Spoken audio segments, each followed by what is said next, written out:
Exercise 4.5ல third sum பார்க்க போறோம். அதுல first division find the value of sin inverse of cos sin inverse of root 3 by 2. first கொடுத்திருக்கிற உள்ள பிராக்கெட்டை வந்து நீங்க x ன்னு எடுத்துக்க போறீங்க. அதை வச்சு தான் செய்ய போறோம். அடுத்து y வச்சு செய்வோம். அவ்வளவுதான். இதுதான் வேல்யூ கண்டுபிடிக்க போறோம். ரொம்ப ஈஸி தான். ஃபர்ஸ்ட் கொடுத்திருக்க கிவனை எப்பவுமே ஃபர்ஸ்ட் क्वेश्चनல கொடுத்திருக்க கிவனை எழுதிக்கணும். ஓகேவா? sin inverse of cos sin inverse of root 3 by 2 கொடுத்திருக்க கிவனை எழுதியாச்சா? நெக்ஸ்ட் இதை வந்து நம்ம என்னன்னு எடுத்துக்க போறோம்? x ன்னு எடுத்துக்க போறோம்.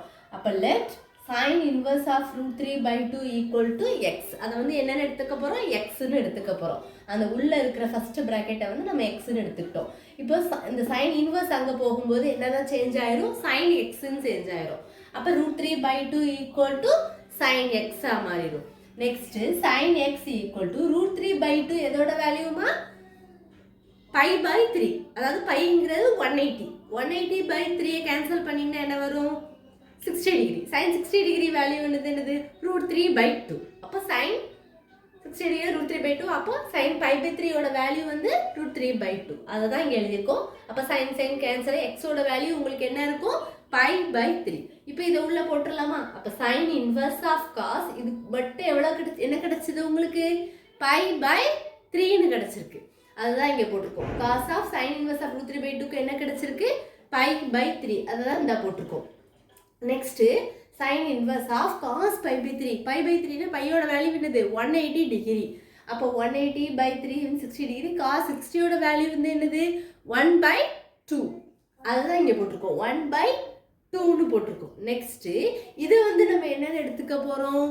y ன்னு எடுத்துக்க போறோம். அப்போ sin inverse of 1 by 2 which is equal to y.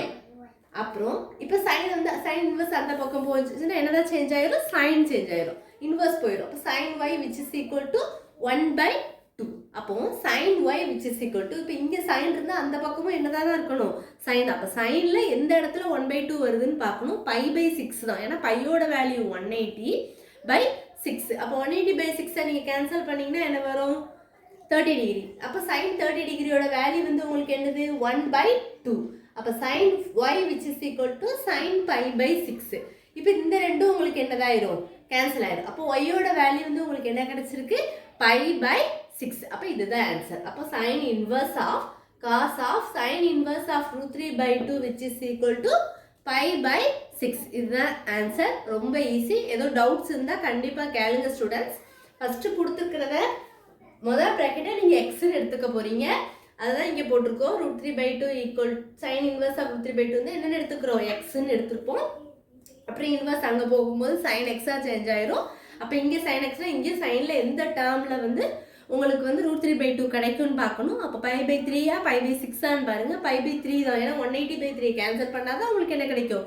root 3 by 2. அப்போ ரெண்டு இது பண்ணானா எக்ஸோட வேல்யூ உங்களுக்கு pi by 3ன்னு கிடச்சிது. அதுக்கப்புறம் நம்ம இதை கொஸ்டின்ல சப்ஸ்டிட்யூட் பண்ணிடலாமா? sin inverse of cos of இந்த கொடுத்துருக்கிற பேக்கெட்டுக்கு என்ன கிடைச்சது உங்களுக்கு? pi by 3ன்னு கிடைச்சிருக்கு. அதனால pi by 3 போட்டிருக்கோம். அப்போ cos of pi by 3 பையோட வேல்யூ வந்து 180. 180 by 3 வந்து உங்களுக்கு என்னது? 1 by 2. அதுதான் இங்கே போட்டிருக்கோம். cos of 180 by 3னா 60 டிகிரி. cos 60 டிகிரியோட வேல்யூ வந்து 1 by 2. அப்போ sin inverse of 1 by 2ன்னு கிடைக்குது. அதை வந்து நம்ம அடுத்து முதல்ல நம்ம எக்ஸ்ன்னு அசியூம் பண்ணனால நெக்ஸ்ட் ஸ்டெப்பில் ஒய்ன்னு எடுத்திருக்கோம். sin y which is equal to 1 by 2 change ஆயிரும். அடுத்து சைனில் எந்த பக்கம் எதில் 1 by 2 வரும்னு நம்ம பார்க்கணும். pi by 3 6 பார்க்கும்போது உங்களுக்கு pi by 6 தான் வரும். ஸோ அப்போ sin pi by 6 போடுவோம். இது கேன்சல் ஆகி ஒய்யோட வேல்யூ என்னது? pi by 6ன்னு கிடைக்கும். ஏதோ டவுட்ஸ் இருந்தால் கண்டிப்பாக கேளுங்க ஸ்டூடெண்ட்ஸ். ரொம்ப ஈஸியான சம். Thank you, students.